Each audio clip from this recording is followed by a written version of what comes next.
Here with Tim Fisk again, David Longman interviewing Tim Fisk, founder of Complete Man Foundation. And Tim, from your experience, what are three things that a man starting men's group really needs to know? What are those things that would help a man step forward into men's group more readily, that you believe? I think, first of all, that it's safe, you know. I hate to say no judgment, but there's no advice or feedback. So normally if I open up in front of work people or mates or at the pub or something like that, I'm going to get a lot of "you shouldn't feel that way," all of that type of stuff, or "look on the bright side," or advice or anything like that.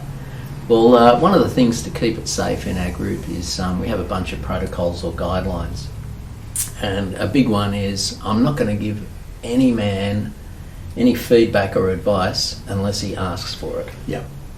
So, like I said, I don't want to be told, look on the bright side, you should try more exercise or whatever it is.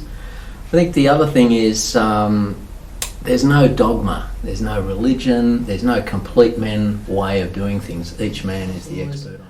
Why are they helping me? What's the rub? Are they going to start selling me Amway? Yeah. Or timeshare or something? Is it a cult? Is it it's just like, wow. And what's in it for them? And now I realise what's in it for me, helping other men, is, I keep growing, becoming a better man. So I get what was in it for those guys who were there when I turned up my first time. Yeah. I think another thing I wish I'd known, or men could know, is there's no fixing. There's no therapy or advice. If I want some answers to some questions, I can ask for advice or I can ask for feedback, but it's structured so there's no advice or feedback unless a man asks for it. Yeah, and that creates safety, doesn't it? It really does create a feeling of safety for men. Yeah, because I know, I hate to generalise about genders, but I will. When the going gets tough and things are challenging for women, they often talk about it. Yeah.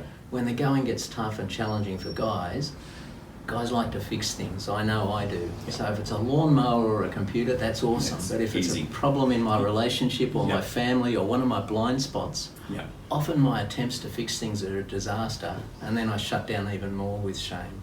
Yeah. So there's no fixing in a men's group. And an example of that is I might turn up to a men's group and say, and actually this is very valid at the moment. I've been a bit sick, and so I've been procrastinating and avoiding things. And there's just things are piling up, and I feel worse and worse about it and want to avoid more. And I feel pretty bad about myself. Now, if I go to work and say that, or if I go to my family or my friends or a bunch of other blokes, I'm going to get stuff like, "Well, you shouldn't feel that way." Yeah. And you know what? I'm going to go, "Yeah, you're right. I won't be showing that again." I'll put the mask back on. Yeah, shut down. Or I get stuff really not helpful stuff like, "Look on the bright side, mate." Yep. Or "You should try vitamin D or exercise or prayer or something." You'll soon get over it. Yeah. So what I want to hear from other guys is that they've been through something perhaps a bit similar, maybe not exactly the same, and what they did that worked for them, and more importantly, what they did that didn't work for them. Yeah. Rather than what they think will work for me. Yeah, and that is great advice. Yeah. So, and there's one other thing I think, and that is, if I'm sitting in a group with 10 guys, I hear 9 other guys and they talk about the challenges in their life. I've got answers for all of them. It's just so simple, but my problems are so complex. Yeah. And then I find out they think exactly the same way, that my problems are so simple, and that theirs are really complex. So I've got answers for all of them. I'm bursting to give them advice, and I don't get to give it. Yeah. I end up taking it myself. Yes. And again, life becomes a lot better. Ability to improve, isn't it? When we hear from other men about their issues and problems and their wins and what they did to overcome those things. So if we're not interrupting and giving advice, and we can listen. What other guys did to get through challenges and problems, that's useful. And also, what they did that didn't work. Yes. Which is not something that I often want to share, but in a group environment, when it's going around, guys get competitive. Yes. "Oh, you reckon you fucked that up?" "Hey, I'll raise you by 3. Exactly. Yeah. And that's Yeah. beautiful the way that works. Yeah, I know it is. Thanks, Tim.